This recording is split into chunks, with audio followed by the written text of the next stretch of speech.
What's up, sons? It's Blind Rod with Savitech once again, and I have yet another mining video. Today we're going to be talking about how to mine Ethereum on Windows 10 for the year 2021. Start the new year off right and start earning some Ethereum with that computer hardware you have laying around. While it's not gaming or in production, you might as well make some money, right? Without further ado, let's get into it. First things first, you're going to want to download Brave. Not really. You can use any Chromium-based browser. This includes Microsoft Edge, Brave, of course, and then, of course, Chrome. Now, here's the thing. Brave is built on the blockchain. You can also earn BAT token while using Brave, and then you can use that token to trade out for some real-world money. Pretty awesome deal there. I highly recommend it, and its privacy tools are great, including options to access Tor straight through the browser and so on and so forth. Anyways, link will be down in the description. Check it out. It does work with all of your Chrome plugins, and the plugin we're going to be taking a look at today is going to be MetaMask. So every miner needs a wallet to store their currency. The reason I recommend MetaMask or mining to MetaMask right now is because once you get a payout, you will essentially want to go ahead and start utilizing the Ethereum that you have to make even more money. You can do this in MetaMask and Uniswap very easily. So I think it's a good step. And when you guys are ready to start learning about Uniswap and adding liquidity to tokens, let me know in the comment section below. The first thing you're going to do is just go to metamask.io and click the install MetaMask for Chrome. Alternatively, you can go straight to the MetaMask plugin page in the Chrome web store. Once there, you're going to click the Add to Brave button, or Add to Chrome if you're in Chrome, or Add to Edge if you're in Edge, and click Add Extension. Once the extension is installed, it will take you to a Get Started page. At this point, you're going to click Get Started. We're going to be creating a new wallet, so click Create a Wallet, agree, and then choose an easy password. Just kidding. Choose a difficult password. I recommend for creating passwords using a password manager. This could be anything from Kaspersky to LastPass or Dashlane. I have no preference. I currently use Kaspersky because it's built into my suite. So if you're interested in that, let me know in the comments section below. Once done, you're going to click I have read and agree to the terms of use. One more thing that you could use, which I will show you, is random.org. At random.org, you can scroll down to the password generator, make sure that you have at least 8 characters for MetaMask, and click Get Passwords. At this point, you'll be presented with a list of passwords, and this is an easy way and a free open source way without downloading any other software to generate random passwords. Next, we're going to click Create. And this is where you will get your secret key or secret words. This is for recovery of the wallet and is basically what you would use if you clicked the import wallet button and you're either moving browsers or moving machines and you just got a new machine. This is very important.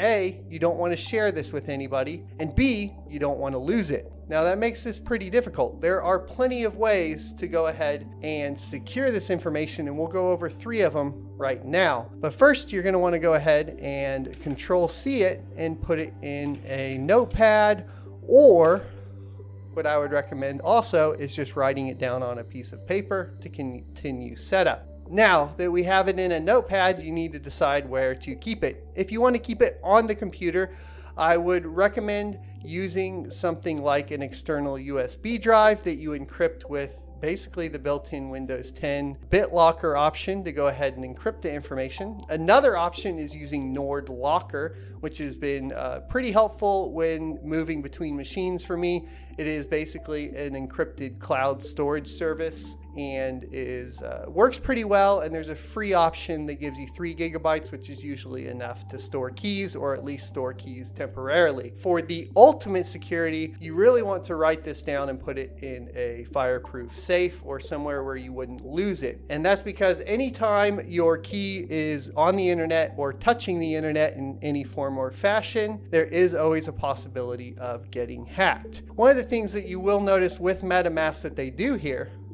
is when you're recovering, you don't actually type the words out. The reasoning for this is to prevent people from gaining your information through software known as keyloggers. So to confirm the secret backup, you'll see we actually just click the buttons for the words. So we have river, and you want to do it in order: cupboard, knock, certain, hope, loud, melt, vehicle, cash, boss, head, and silver. So now that we've put them all in order, we're going to click confirm, and we can start using the MetaMask wallet. As I discussed earlier, token swapping is here, so you can swap directly in the MetaMask wallet, which makes it super duper easy. And this is all what people are starting to refer to as DeFi with Uniswap. DeFi stands for decentralized finance, and is just an additional way for miners to essentially make money off of the coins that they've mined. That's why I recommend using MetaMask. Your other options for wallets include exchanges. However, it's recommended you never mine to an exchange, as well as paper wallets and hardware wallets. All of those options are great, but for beginners, I think MetaMask is the way to go. So now that we have this, we're going to go ahead and click our account and copy it to clipboard and paste it in that notepad. That way we know this is the recovery key for this wallet. This is your public wallet address, and it's okay for the wallet address to be exposed to the outside world because it's how you accept and send payments. Will all be tied to this address. The next step is going to be downloading the miner. So today we're going to be using lolMiner 1.17. It was released 16 days ago, and we are going to be obtaining it directly from their GitHub. There are a lot of different phishing websites, as well as a lot of different issues when trying to search for a miner in Google or even DuckDuckGo, where you could download something malicious.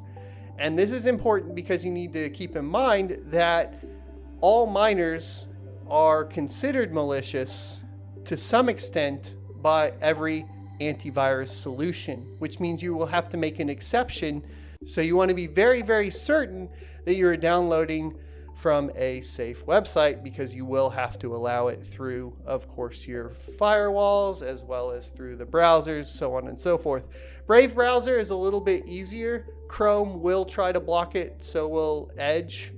So if you want to avoid that, I don't find that the Brave browser blocks it quite as often, because obviously it's built on blockchain. So we're going to scroll down, and we are looking for the lolMiner v1.17 win64.zip, and we're going to start downloading.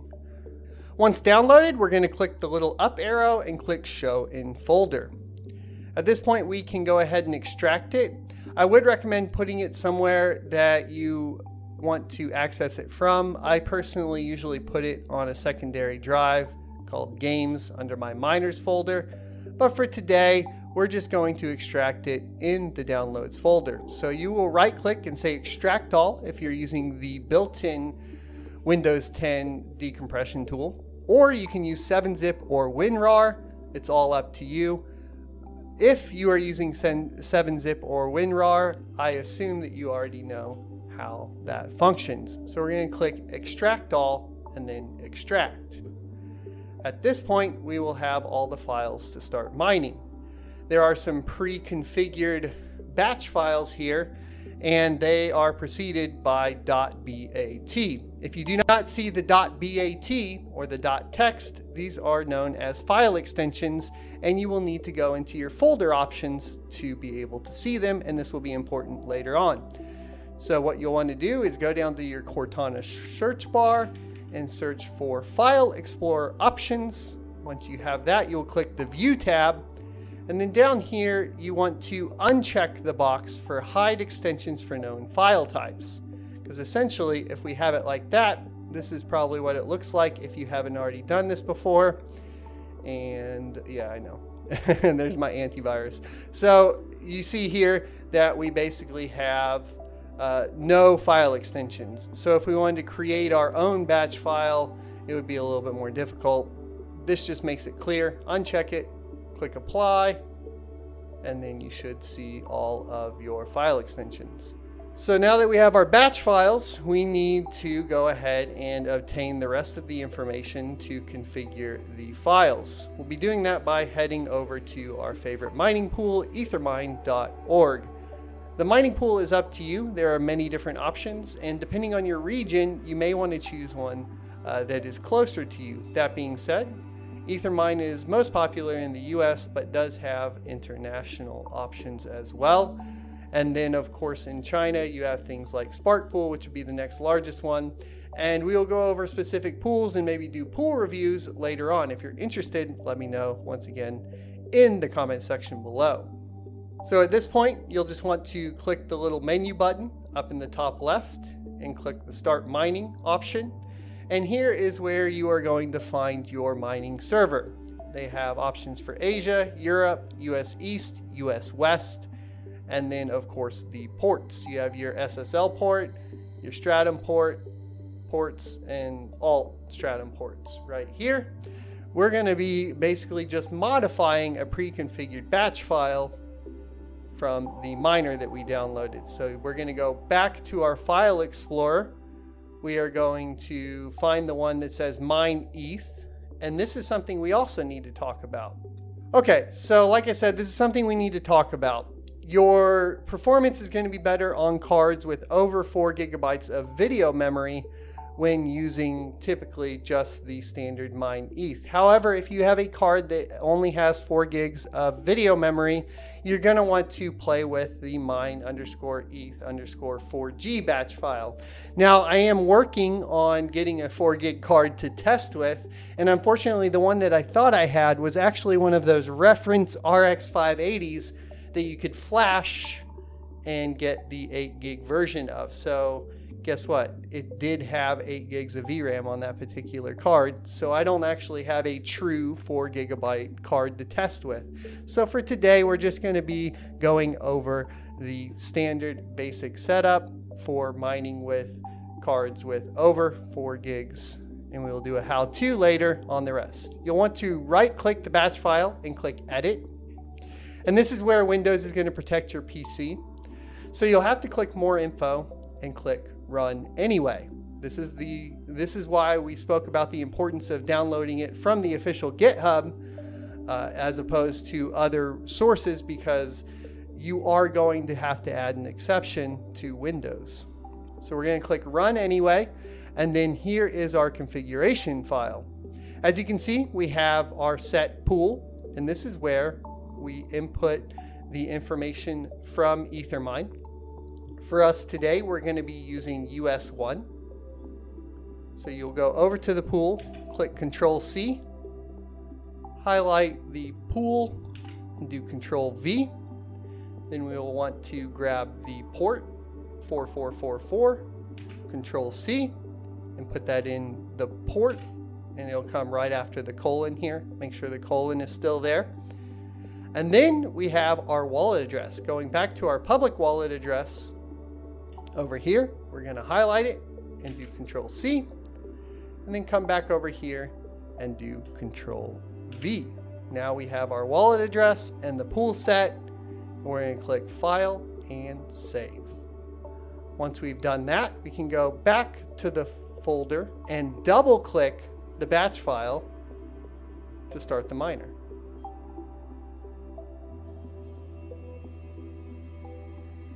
Alrighty, so now we can talk about how to read what's going on the miner. So here, basically what we have is we started the DAG on GPU 0. We have a single RX 6800 in here, not overclocked or flashed currently. And then you'll see here that we have found a share and that we have accepted a share.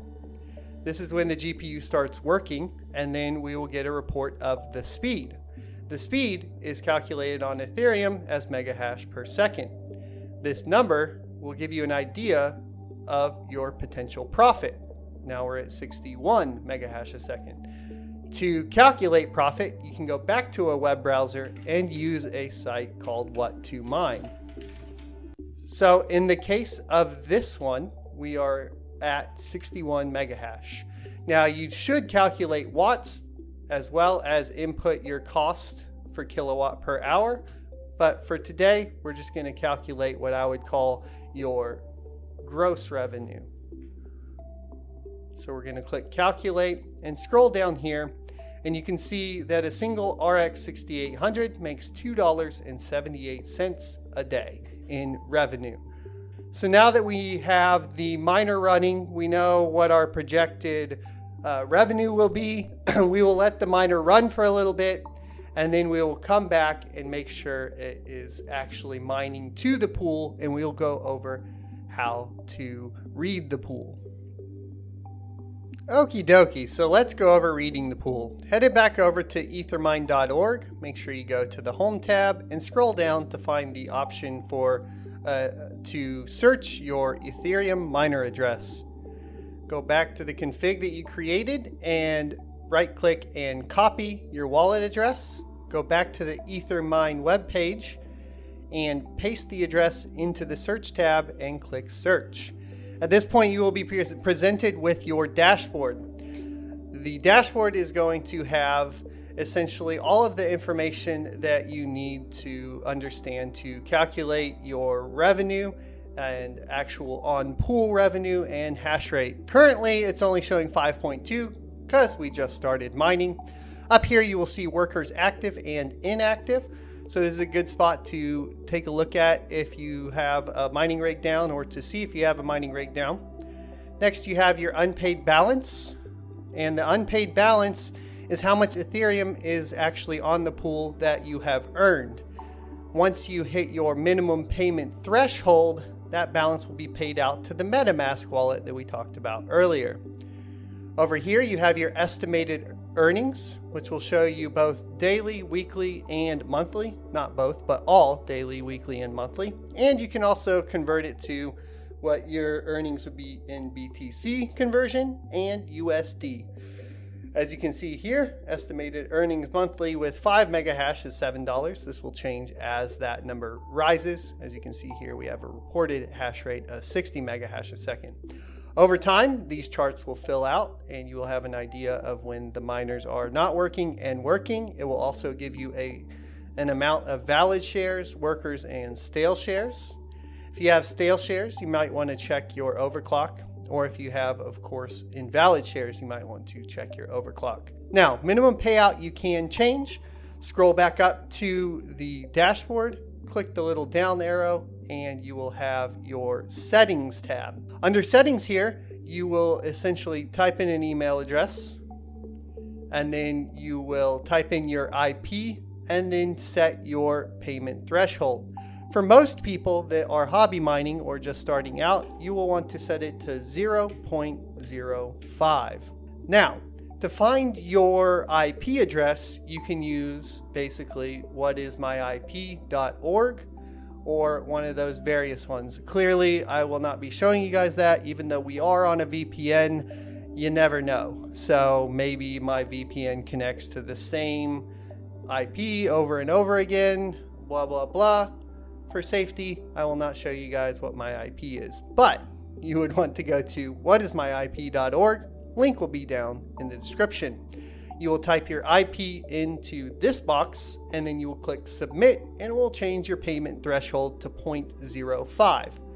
What this means, back on the dashboard, is once your unpaid balance has hit 0.05 ETH, within the next 24 hours, it will pay out to your MetaMask wallet. So for your MetaMask wallet, you can go ahead and pin it to your plugins, and then you will click it, log in, and then you'll have the option to buy, send, or swap. Clearly, you'll want to be sending it out to an exchange or swapping it into another token.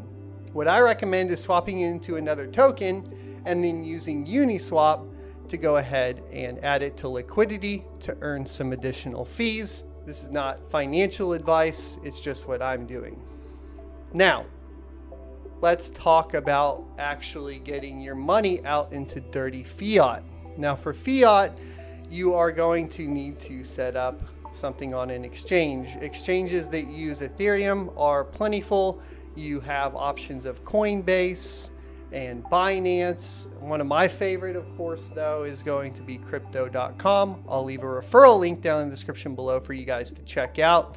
If you click it, you get an extra $25 for signing up. I get an extra $25 for signing up, all up front. That's how you do it.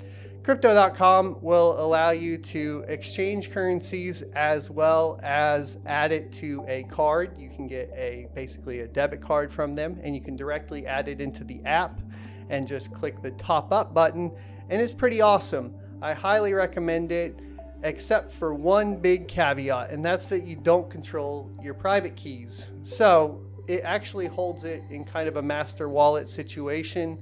I wouldn't recommend keeping a majority of your assets in Crypto.com or, of course, even something like Coinbase.